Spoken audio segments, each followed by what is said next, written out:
வணக்கம். இன்னைக்கு நாம லலிதா சஹஸ்ரநாமத்துக்குள்ள ஒரு ஆழமான பயணத்துக்கு போக போறோம். இது வெறும் ஒரு விளக்கம் இல்ல, ஒரு தியானம் மாதிரி.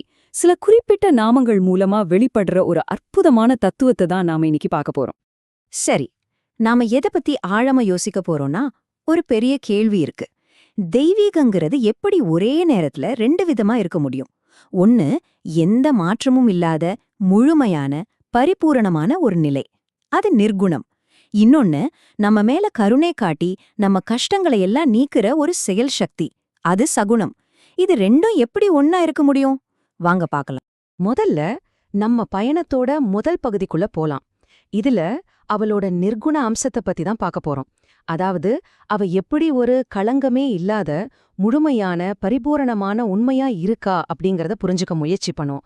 சொல்லப்போனா இதுதான் ஆன்மீக பாதையோட இலக்கு, நம்ம சேர வேண்டிய இடம். இப்போ சில முக்கியமான நாமங்களை கவனிக்கலாம். ஒவ்வொரு நாமத்தையும் அதோட அர்த்தத்தோட சேர்த்து உணர்ந்து பார்க்கலாம். முதல் நாமம் நிஷ்களங்கா, அப்படின்னா களங்கமற்றவள், ஒரு சின்ன குறை கூட இல்லாத தூய்மையின் உச்சம். அடுத்தது நிருபாதி, அதாவது நிபந்தனை அற்றவள், எந்த ஒரு கட்டுப்பாடோ எல்லையோ இல்லாத முழுமையான நிலை. மூணாவது நிரீஸ்வரா, இவள்தான் மேலானவள், இவளுக்கு மேல ஒரு சக்தியே கிடையாது. இந்த 3 நாமங்களுமே ஒரு குறையில்லாத பரிபூர்ணமான நிலையை நமக்கு காட்டுது இல்லையா? அடுத்ததா வர்ற நாமங்கள் இன்னும் ஆழமானது. இது நம்மளோட அகங்காரத்திலிருந்தும் பந்தங்களிலிருந்தும் விடுபட்ட ஒரு நிலைய விளக்குது. பாருங்க, நிர்மதா, பெருமையோ கருவமோ இல்லாதவள். அடுத்து அகங்காரா, நானுங்கிற எண்ணமே இல்லாத ஒரு நிலை. அப்புறம் நிர்மோகா, எந்தவிதமான மாயையிலையும் சிக்காதவள், குழப்பமில்லாத தெளிவான நிலை. கடைசியா நிர்மமா, இது என்னோடதுங்கிற அந்த சுயநலம் இல்லாதவள். இது எல்லாமே விடுதலை அடைஞ்ச ஒரு மனநிலைய குறிக்குது. ஓகே, நாம இப்போ இலக்கிய பத்தி பேசிட்டோம். அது ஒரு பரிபூர்ணமான உயர்ந்த நிலை, ரொம்ப நல்லா இருக்கு.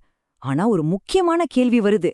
நம்மள மாதிரி சாதகர்கள் இவ்ளோ தூரத்துல இருக்கிற மாதிரி தெரியற அந்த நிலைய அடையிறது எப்படி, இல்லையா? இதுதான் இப்ப நம்ம முன்னாடி இருக்கிற கேள்வி.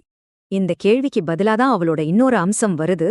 அதுதான் சகுணம், கருணையின் வாழ்ன்னு இத சொல்லலாம். நம்மள கட்டி போட்டிருக்கிற எல்லா தளைகளையும் வெட்டி எரியறதுக்காக நம்ம உலகத்துக்குள்ளேயே இறங்கி வர ஒரு செயல் சக்தி இது. ஆமா, அவ அழிக்கிறா. ஆனா எத? நம்மளோட தடைகளை. அவளோட இந்த செயல் வடிவத்தை இந்த நாமங்கள் ரொம்ப அழகா விளக்குது. கவனிங்க, மதநாசினி அப்படின்னா நம்மளோட பெருமைய அழிக்கிறவ. அடுத்து மோகநாசினி, மனசுல இருக்கிற மயக்கத்தை குழப்பத்தை அழிக்கிறவ. மமதாஹந்திரி, சுயநலத்தை வேரோட படுங்கி எறிகிறவ. பாத்தீங்களா, நாமளே நமக்குள்ள கட்டிக்கிட்ட சிறையிலிருந்து நம்மள விடுவிக்கிற சக்தியா அவ எப்படி செயல்படுறான்னு இந்த நாமங்கள் நமக்கு தெளிவா காட்டுது. அவளோட அருள் ஒரு நெருப்பு மாதிரி, நம்மள பந்தப்படுத்துற எல்லாத்தையும் அதை சுட்டு எரிச்சிடும். உதாரணமா ராக மதனி, நம்மளோட தீவிரமான ஆசைகளையும் பற்றுதல்களையும் அழிக்கிறவ. பாவநாசினி, பாவங்களையே அழிக்கிற சக்தி. குரோத ஷமனி, கோபத்தை அடக்கி அதை இல்லாம செய்றவ. லோபநாசினி, பேராசைய அழிக்கிறவ. இது எல்லாமே நம்மள தூய்மைப்படுத்துற ஒரு செயல்பாடுதான். இப்போ நாம பார்க்க போற இந்த ஜோடிதான் இந்த தத்துவத்தோட உச்சம்னு சொல்லலாம். முதல்ல நிஸ்சம்ஷயா, அப்படின்னா அவகிட்ட சந்தேகமே கிடையாது.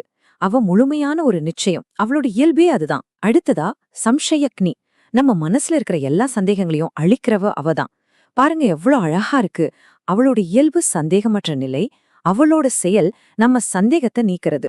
சரி, இப்போ நம்ம பார்த்த இந்த 2 விஷயங்களையும் ஒன்னா சேர்த்து பார்க்கலாம். அவளோட அந்த முழுமையான நிலை, அதாவது நிர்குணம், அவளோட கருணைமிக்க செயல், அதாவது சகுணம். இது ரெண்டும் வேற வேற இல்ல. நாம தேடுற அந்த அமைதியான இலக்கும் நம்மள அந்த இலக்குக்கு கூட்டிட்டு போற சக்தியும் ஒண்ணுதான்.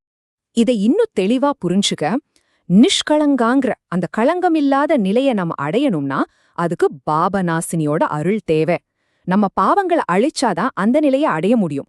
அதே மாதிரி நிரஅகங்காராங்கிற அகங்காரம் இல்லாத நிலைய அடையணும்னா மோகநாசினியோட சக்தி தேவை. அவ நம்ம மாயைய அழிச்சாதான் நம்ம அகங்காரத்தை விட முடியும். ஆக பாத வேற இலக்கு வேற கிடையாது, ரெண்டும் ஒன்னோட ஒன்னு பிணைஞ்சிருக்கு.